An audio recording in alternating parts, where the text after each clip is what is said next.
اس کا دوسرا ساتھی بھی قریب آ گیا۔ باتیں تو وہ مجھ سے کر رہے تھے، مگر ان کی نظریں بار بار جانکی اور چیکو کی طرف اٹھ رہی تھیں۔ مجھے تو یہ دونوں ہی حرام کے جانے لگتے ہیں، اس طرح گھور رہے ہیں جیسے نظروں میں کھا جائیں گے ہمیں۔ جانکی اردو میں بولی، اگر انہوں نے کوئی نازیبہ حرکت کی نا تو انہیں زندگی بھر پچھتانا پڑے گا جانکی۔ میں نے بھی اردو میں جواب دیا۔ وہ دونوں بات بے بات قہقہے لگا رہے تھے۔ ان کی گفتگو میں بازاری پن اور انداز لوفرانہ تھا۔ وہ جان بوجھ کر ایسے الفاظ استعمال کر رہے تھے جو خواتین کے سامنے زبان سے نہیں نکالے جاتے۔ ان گندے اور بیہودہ الفاظ کے علاوہ انہوں نے ایسی کوئی حرکت نہیں کی تھی۔ البتہ یہ بات میں نے خاص طور پر نوٹ کی تھی کہ گنجا بار بار جانکی کو گھور رہا تھا۔ وہ گنجا جرمن تھا اور دوسرا برطانوی۔ دونوں 4 دن پہلے یہاں آئے تھے۔ وہ کنگ فو کی تربیت حاصل کرنا چاہتے تھے، مگر انہیں ابھی تک اپنی پسند کا کوئی ماسٹر نہیں ملا تھا اور نہ ہی رہنے کے لیے کسی مستقل ٹھکانے کا بندوبست ہوا تھا۔ ان دونوں کی ملاقات یہاں آنے کے بعد ہی ہوئی تھی۔ وہ دونوں دن بھر مختلف جمنیزیم میں پھرتے رہتے اور رات کو اسی طرح کہیں نہ کہیں پڑھ کر سو جاتے۔ اس وقت بھی وہ جمنیزیم سے آئے تھے جہاں باؤٹ ہو رہے تھے۔ اس وقت 11:30 بج رہے تھے۔ 1 گھنٹہ اور گزر گیا۔ جانکی اور چیکو میرے قریب آڑی ترچھی لیٹ گئی۔ میں بڑی مشکل سے ان سے پیچھا چھڑا سکا۔ وہ دونوں اٹھ کر اپنی جگہوں پر چلے گئے تھے۔ پھر گنجے نے اٹھ کر بتی بجھا دی اور جب وہ دروازہ بند کرنے لگا تو میں نے اسے منع کر دیا۔ اندھیرے میں مجھے اس کی سیٹی کی آواز سنائی دی۔ کھڑکی اور دروازے سے مدھم سی روشنی اندر آ رہی تھی۔ وہ دونوں کچھ دیر تک خسر پھسر کرتے رہے اور پھر خاموشی چھا گئی۔ میری نیند غائب ہو گئی تھی۔ ان 2 گنڈوں کی موجودگی میں بھلا کیسے سو سکتا تھا؟ مگر نیند پر قابو پانا کسی کے بس کی بات نہیں۔ رات کا جانے کون سا پہر تھا جب میری آنکھ لگ گئی۔ پھر اچانک ہی میری آنکھ کھلی۔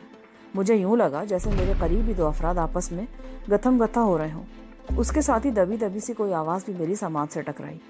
کمرے کا دروازہ بند تھا۔ کھڑکی سے آنے والی مدھم سی روشنی میں وہ منظر میرے لیے بہت خوفناک تھا۔ ان دونوں نے جانکی یا چیکو کو دبوچ رکھا تھا۔ ایک نے اس کا منہ دبا رکھا تھا جس سے اس کے حلق سے گھٹی گھٹی سی آوازیں نکل رہی تھیں۔ میں نے دائیں بائیں دیکھا۔ میرے دائیں طرف چیکو گہری نیند سو رہی تھی۔ میں نے آہستہ آہستہ اپنی ٹانگیں سمیٹ لی، سانس اندر کی طرف کھینچا، دونوں ہتھیلیاں فرش پر ٹکائیں اور کسی طاقتور اسپرنگ کی طرح اپنی جگہ سے اچھلا۔ میرا ایک پیر جانکی کے سینے پر سوار، گنجے کے سر پر، اور دوسرا اس کے کندھے سے ذرا نیچے لگا۔ وہ غلیظ گالی بکتا ہوا دوسری طرف الٹ گیا۔ میں بھی پہلو کے بل گرا مگر بڑی پھرتی سے اٹھ بیٹھا۔ ساتھ ہی میں نے پیر گھما دیا۔ میری ٹھوکر لمبے بالوں والے کے پہلو میں لگی اور وہ بلبلاتا وہ دوسری طرف ڈھیر ہو گیا۔ جانکی ان کے شکنجے سے آزاد ہو گئی۔ اس کی شرٹ پھٹ چکی تھی۔ اس دوران چیکو بھی جاگ گئی۔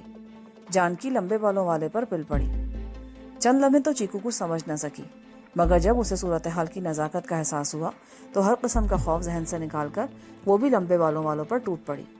اس نے اس گنڈے کے لمبے بال دونوں ہاتھوں کی گرفت میں لے کر زور زور سے جھٹکے دینے شروع کر دیے اور جانکی اس کے پیٹ اور سینے پر لاتیں مارنے لگی۔ گنجا بھی اٹھ کھڑا ہوا۔ اس کے منہ سے غلیظ گالیوں کا گٹر ابل رہا تھا۔ پھر اس نے دونوں ہاتھ آگے نکال کر کراٹے کا مخصوص اسٹانس بنا لیا۔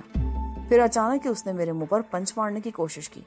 میں نے بائیں ہاتھ سے اس کا وار روک کر دائیں ہاتھ سے اس کی بغل میں زوردار پنچ رسید کیا۔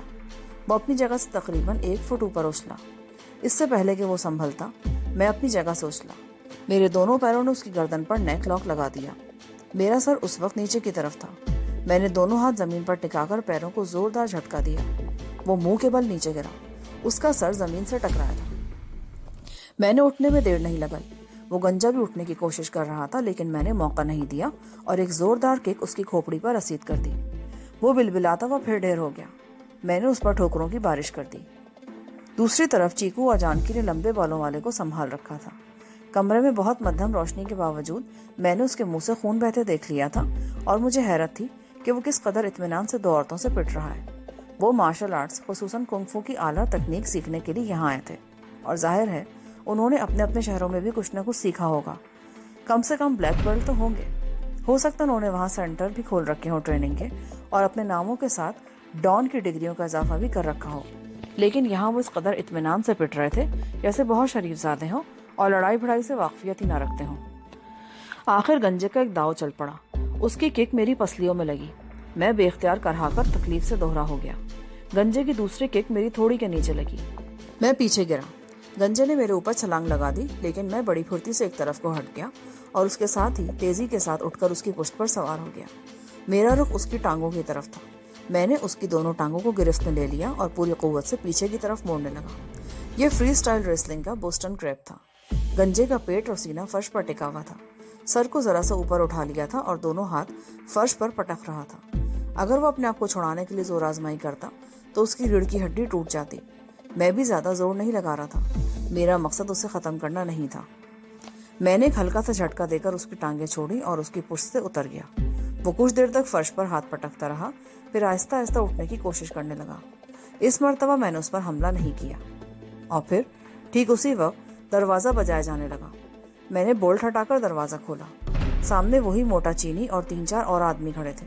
میں نے پیچھے اٹھ کر دیکھا، گنجا اب بھی اٹھنے کی کوشش کر رہا تھا۔ میں نے اسے ٹانگوں سے پکڑا اور گھسیٹتے ہوئے باہر لے جا کر پھینک دیا۔ اس کے چند سیکنڈ بعد جانکی اور چیکو لمبے بالوں والے کو ڈنڈا ڈولی کرتے ہوئے باہر لے آئیں اور بھوسے کی بوری کی طرح اٹھا کر پٹک کر ہاتھ جھاڑنے لگی۔ چینی اور دوسرے لوگ حیرت سے دیکھ رہے تھے۔ یہ کیا ہے؟ کیا کیا تم لوگوں نے ان کے ساتھ؟ چینی نے ہکلا کر پوچھا۔ ان سے پوچھو، انہوں نے میری دوست کے ساتھ کیا کیا ہے؟ میں نے جانکی کی طرف اشارہ کر کے کہا۔ تم نے اضافی رقم لے کر ان دونوں کو ہمارے کمروں میں رات گزارنے کی اجازت دی، لیکن انہوں نے جو حرکت کی ہے نا، اس کی تھوڑی بہت سزا تو انہیں ملنی ہی چاہیے تھی۔ اسی دوران میں گنجا کسی طرح اٹھ کر کھڑا ہو گیا۔ اس کے چہرے پر کرب کے آثار نمایاں تھے۔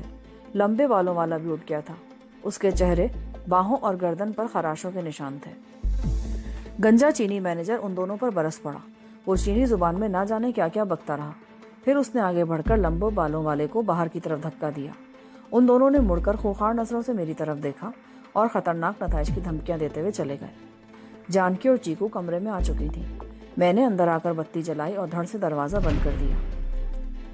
ہم دیر تک بیٹھے صورتحال پر تبصرہ کرتے رہے اور آخر کار رات کے آخری پہر سو گئے۔ صبح 10 بجے کے قریب دروازہ بجانے سے میری آنکھ کھلی۔ میں نے اٹھ کر دروازہ کھولا۔ سرائے کا موٹا مالک چینی کھڑا تھا۔ اس نے بتایا کہ کمرے کا کرایہ پورا ہو چکا ہے، اس لیے اب ہمیں یہاں سے رخصت ہو جانا چاہیے۔ اگر ہم اگلی رات بھی یہاں گزارنا چاہتے ہیں تو کرایہ ایڈوانس ادا کر دیں، لیکن یہاں دوبارہ ہمارا آنے کا کوئی ارادہ نہیں تھا۔ اس کے 1 گھنٹے کے بعد ضروریات سے فارغ ہو کر اس سرائے سے ہم نکل رہے تھے۔ مجھے یقین تھا کہ آج میں ماسٹر ہینگ پائی کو تلاش کر لوں گا۔ اس کا طریقہ بھی میرے ذہن میں آ گیا تھا۔ تھوڑی دیر پہلے ہی اچانک مجھے خیال آیا تھا کہ ہو سکتا ہے ماسٹر ہینگ اپنے پروفیشن سے ریٹائر ہو چکا ہو اور نوجوان نسل اس کے بارے میں کچھ نہ جانتی ہو۔ مجھے کسی بوڑھے سے اس کے بارے میں پوچھنا چاہیے۔ اس سے معلوم ہو سکے گا کہ ماسٹر اپنے پیشے سے ریٹائر ہوا ہے یا اس دنیا سے ہی ریٹائر ہو گیا۔ سب سے پہلے ہم نے ایک جگہ پر ڈٹ کر ناشتہ کیا اور پھر کسی ایسے بوڑھے کی تلاش میں نکل کھڑے ہوئے جس سے کچھ معلوم کیا جا سکے۔ ایسا بوڑھا ہمیں تقریباً 1 گھنٹے بعد مل سکا۔ اس کی عمر 60 کے لگ بھگ تھی۔ میری پوری بات خاص کی سمجھ میں نہ آئی ہو، لیکن ماسٹر ہینگ پائی کے نام سے وہ سمجھ گیا کہ میں کیا چاہتا ہوں۔ اس نے دریا کے پار پہاڑیوں کی طرف اشارہ کیا۔ منگ شول جمنیزیم چلے جاؤ، وہاں سے تمہیں پتہ چل جائے گا کہ ماسٹر ہینگ پائی سے کہاں ملاقات ہو سکتی ہے۔ ہم دریا پر آ گئے۔ دریا پار کرنے کا صرف ایک ہی ذریعہ تھا، رسوں کا پل، جس کے نچلے حصے میں لکڑی کے تختے لگے ہوئے تھے۔ جہاں یہ پل بنایا گیا تھا وہاں دریا کا پاٹ 150 گز سے زیادہ نہیں تھا۔ یہ پل دیکھ کر جانکی اور چیکو کی جان نکل گئی، لیکن بہرحال ہمیں دوسری طرف جانے کے لیے اس پل پر سے گزرنا ہی تھا۔ پل ہوا سے ہل رہا تھا۔ جانکی اور چیکو سائیڈوں کے رستے پکڑ کر چل رہی تھیں۔ ایک بار پل ذرا زور سے ہلا تو ان کے منہ سے ہلکی سی چیخ نکل گئی۔ دریا کے دوسری طرف منگ شول جمنیزیم تلاش کرنے میں ہمیں زیادہ دشواری پیش نہیں آئی۔ پہاڑیوں میں غاروں کے قریب لکڑی کے تختوں سے بنا ہوا ایک بہت بڑا شیڈ تھا جسے مختلف حصوں میں تقسیم کر دیا گیا تھا۔ ایک حصے میں ایکسرسائز کے لیے کچھ مشینیں تھیں، دوسرے میں باکسنگ کا رنگ اور ایک حصے میں مارشل آرٹس کی فائٹ کے لیے گول دائرے کی صورت میں رنگ بنا تھا۔ باقی حصے بھی مختلف کاموں کے لیے مخصوص تھے۔ ہر حصے میں کچھ نہ کچھ لوگ ضرور نظر آ رہے تھے۔ ہماری ملاقات یہاں ماسٹر لیشیان سے ہوئی۔ اس کی عمر 40 کے لگ بھگ ہوگی۔ دراز قامت، گٹھا ہوا جسم اور آنکھوں میں ذہانت کی چمک۔ وہ ہمیں اپنے دفتر لے گیا۔ وہاں ایک پرانی سی آفس ٹیبل اور اس کے سامنے لکڑی کی چند کرسیاں رکھی تھیں۔ دیواروں پر شیشے کی الماریوں میں مارشل آرٹس میں استعمال ہونے والی مختلف چیزیں، ٹرافیاں اور ہتھیار سجے ہوئے تھے۔ ماسٹر لیشیان پہلے تو یہی سمجھتا رہا کہ ہم اس کی اکیڈمی میں داخلہ لینے کے لیے آئے ہیں۔ اس نے مختلف سوالات کرتے ہوئے مجھ سے کاغذات طلب کیے۔ کاغذات سے مراد پاسپورٹ، چین کی وزارت داخلہ کا NOC اور دیگر دستاویزات تھیں۔ تب میں نے بتایا کہ میں ماسٹر ہینگ پائی سے ملنا چاہتا ہوں تو وہ چونکے بنا نہ رہ سکا۔ چند لمحے وہ میری طرف دیکھتا رہا، پھر سوالات کا سلسلہ دوبارہ شروع کیا۔ اور جب میں نے مہاراج کا نام لیا تو وہ اچھل پڑا۔ تمہاری مراد مہاراج وانگ وانگ یہاں سے ہے؟ تمہارا مطلب ہے کہ تم بینکاک سے آئے ہو؟ ہاں، میں اسی لیے ماسٹر ہینگ پائی سے ملنا چاہتا ہوں۔ یہ دونوں بھی تمہارے ساتھ بینکاک سے آئی ہیں؟ جانکی تو بینکاک سے آئی ہے اور چیکو کا تعلق چین سے ہی ہے۔ ڈانگکو سے آتے ہوئے ڈاکو نے ہماری وین پر حملہ کر دیا تھا، جس میں 2 آدمی اور اس کی کزن ماری گئی۔ ڈاکو سب کچھ لوٹ کر لے گئے۔ ہم بڑی مشکل سے ان کے شکنجے سے نکلنے میں کامیاب ہو سکے تھے۔ اگر یہ ہمارے ساتھ نہ ہوتی نا تو ہم یہاں تک پہنچنے میں کبھی کامیاب نہیں ہوتے۔ چیکو ایک معروف رقاصہ ہے، ڈاکو اسے پہچانتے ہیں۔ یہ ان کے خوف سے اپنے گھر جانے کو تیار نہیں ہے۔ اس کا خیال ہے کہ ڈاکو سے نقصان پہنچانے کی کوشش کریں گے، اسی لیے یہ ہمارے ساتھ آ گئی ہے۔ ماسٹر لیشیان اب بھی باری باری گہری نظروں سے ہم تینوں کی طرف دیکھ رہا تھا۔ اس کی نظریں بار بار جانکی کے پھٹے ہوئے لباس کی طرف اٹھ رہی تھیں۔ پھر وہ میری طرف دیکھتے ہوئے بولا، اگر میں غلط نہیں سمجھ رہا تو گزشتہ رات ووہان کی سرائے میں ان 2 یورپین لڑکوں سے تمہارا ہی جھگڑا ہوا تھا۔ اس بار چونکنے کی باری میری تھی۔ تمہیں کیسے پتا چلا ماسٹر؟ یہ بڑی چھوٹی جگہ ہے، یہاں کوئی بات چھپی نہیں رہ سکتی۔ یوں سمجھ لو کہ کوئی معمولی سی بات بھی ہو نا تو اسے پر لگ جاتے ہیں۔ غلطی انہی کی تھی ماسٹر، میں نے کہا اور اسے تفصیل سے بتانے لگا۔ یہ یورپین لوگ بڑے بدماش ہوتے ہیں۔ ماسٹر نے ساری بات سننے کے بعد کہا، یہ لوگ اپنے شہروں میں بھی بدماشیاں کرتے ہیں اور یہاں کر بھی ایسی حرکتوں سے باز نہیں آتے۔ یہاں کسی نام نہاد اکیڈمی سے سرٹیفکیٹ حاصل کر کے واپس چلے جاتے ہیں اور اپنے شہروں میں شاولن ٹیمپل کا روپ جھاڑتے پھرتے ہیں۔ شاولن ٹیمپل پتھروں کی بنی عمارت کا نام نہیں، یہ تو ایک اکیڈمی ہے، مارشل آرٹس کی ایک مکمل تاریخ ہے۔ لوگ دور دراز سے اس فن کی تربیت حاصل کرنے آتے ہیں، برسوں یہاں پڑے رہتے ہیں، ماسٹرز کی مار سہتے ہیں، دکھ اٹھاتے ہیں، تب کہیں فن کے اس سمندر سے ایک قطرہ حاصل کرنے میں کامیاب ہو پاتے ہیں۔ لیکن یہ یورپین باشندے یہاں آتے ہیں، مہینہ 2 مہینہ رہ کر چلے جاتے ہیں اور اپنے شہروں میں جا کر پہلے سے بڑے بدماش بن جاتے ہیں۔ اغوا، ڈکیتیاں، قتل و غارت، منشیات فروشی اور ایسے ہی گھناؤنے کاروبار یا تو یہ خود کرتے ہیں یا ایسے کاروبار ملوث لوگوں کی سرپرستی کرتے ہیں۔ ان کا مقصد صرف دولت کمانا ہوتا ہے، کسی بھی طریقے سے۔ یہ فن دولت کمانے کے لیے نہیں ہے، نہ ہی بدماشی اور غنڈہ گردی کے فروغ کے لیے ہے۔ یہ آرٹ تو اخلاقی قدروں کا محافظ ہے، برائیوں کے سامنے بند باندھنے کے لیے ہے۔ لیکن یہ جان کر دکھ ہوتا ہے کہ یورپ میں اس فن کو برائیوں کے فروغ کے لیے استعمال کیا جا رہا ہے۔ بہرحال تم لوگ بیٹھو، میں ماسٹر ہینگ پائی سے بات کرتا ہوں۔ وہ دفتر سے نکل کر شیڈ سے باہر چلا گیا۔ ہم اسے دفتر کی کھڑکی سے دیکھتے رہے۔ وہ سامنے والی چٹان پر چڑھ کر ایک غار میں داخل ہوا۔ غار کے دہانے پر پتھر اس طرح چنے ہوئے تھے کہ خوبصورت محراب سی بن گئی تھی۔ اس میں لکڑی کے تختوں کا دروازہ بھی لگا تھا۔ لیشیان اس دروازے میں غائب ہو گیا۔ اس کی واپسی تقریباً آدھے گھنٹے بعد ہوئی۔ وہ ہمیں اس چٹان والی محراب میں لے گیا۔ اندر سے یہ غار بہت بڑا تھا اور مختلف حصوں میں تقسیم تھا۔ ماسٹر لیشیان ہمیں ایک بہت بڑے کمرے میں لے گیا، جہاں ایک چبوترے پر گوتم بدھ کا مجسمہ فاسٹنگ بدھا رکھا تھا۔ پتھر کا یہ مجسمہ بڑی نفاست سے تراشا گیا تھا۔ بدھا والے چبوترے کے سامنے ذرا بائیں طرف پتھر کی چوکی پر ایک آدمی آلتی پالتی مارے بیٹھا تھا۔ اس کے جسم پر بھکشوؤں والی پیلی چادر تھی، کمر بالکل سیدھی اور سر انڈے کے چھلکے کی طرح صاف تھا، جو ٹیوب لائٹ کی نقرئی روشنی میں چمک رہا تھا۔ میرا خیال تھا وہ کوئی جوان آدمی ہے جو اس طرح بالکل سیدھا بیٹھا ہوا ہے۔ ماسٹر نے قریب پہنچ کر سرگوشی میں کچھ کہا اور جب پتھر کی چوکی پر بیٹھا ہوا شخص ہماری طرف گھوما تو میں اچھل پڑا۔ اس کے چہرے پر مکڑیوں کا جالا سا بنا ہوا تھا۔ اگر میں کوشش بھی کرتا تو جھریاں نہیں گن سکتا تھا۔ وہ ماسٹر ہینگ پائی تھا۔ میرے اندازے کے مطابق اس کی عمر 85 اور 90 کے درمیان ہوگی، مگر وہ جس طرح سیدھا بیٹھا ہوا تھا اس پر مجھے شدید حیرت ہو رہی تھی۔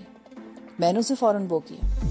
ماسٹر لیشیان بھی اس کے سامنے دونوں ہاتھ باندھے سر جھکائے کھڑا تھا۔ ماسٹر ہینگ پائی نے دایاں ہاتھ آشیرواد کے انداز میں اٹھا دیا۔ لیشیان نے مجھے اشارہ کیا اور میں اس کے ساتھ ہی بوڑھے کے سامنے دوزانوں ہو کر بیٹھ گیا۔ جانکی اور چیکو ہمارے پیچھے 2 قدم کے فاصلے پر بیٹھ گئی تھیں۔ ماسٹر ہینگ پائی کی آنکھیں میرے چہرے پر مرکوز تھیں۔ عجیب سی مقناطیسی کشش تھی ان کی نظروں میں۔ میں کوشش کے باوجود اپنی آنکھیں نہیں ہٹا سکا۔ میرے پورے بدن میں چیونٹیاں سی رینگنے لگی اور ریڑھ کی ہڈی میں سنسنی کی ایک لہر سی دوڑتی چلی گئی۔ مجھے کئی سال پہلے کا وہ واقعہ یاد آ گیا جب بینکاک میں ماسٹر ہوچن عبادت گاہ کے تہخانے میں ایک ایسے پراسرار بوڑھے کے سامنے مجھے لے کر گیا تھا۔ اس وقت بھی میری کچھ ایسی ہی کیفیت ہوئی تھی۔ ہم دونوں ایک دوسرے کی آنکھوں میں جھانک رہے تھے۔ ایک لمحے کو ماسٹر ہینگ پائی کی آنکھوں میں بے پناہ سرد مہری نظر آئی۔ میں جھرجھری لے کر رہ گیا۔ مگر میری نظر اس کے چہرے پر سے نہیں ہٹی۔ ماسٹر کی آنکھوں میں بتدریج نرمی آتی چلی گئی اور پھر اس کے ہونٹوں پر خفیف سی مسکراہٹ آ گئی۔ اس نے ایک بار پھر آشیرواد دینے والے انداز میں ہاتھ اٹھا دیا تھا۔ کہاں رہ گئے تھے؟ تمہیں تو 2.5 مہینے پہلے یہاں پہنچ جانا چاہیے تھا، ماسٹر ہینگ پائی نے کہا۔ یہاں پر پارٹ 13 کا اختتام ہوتا ہے۔ آگے کہانی سننے کے لیے پارٹ 14 سماعت فرمائیں۔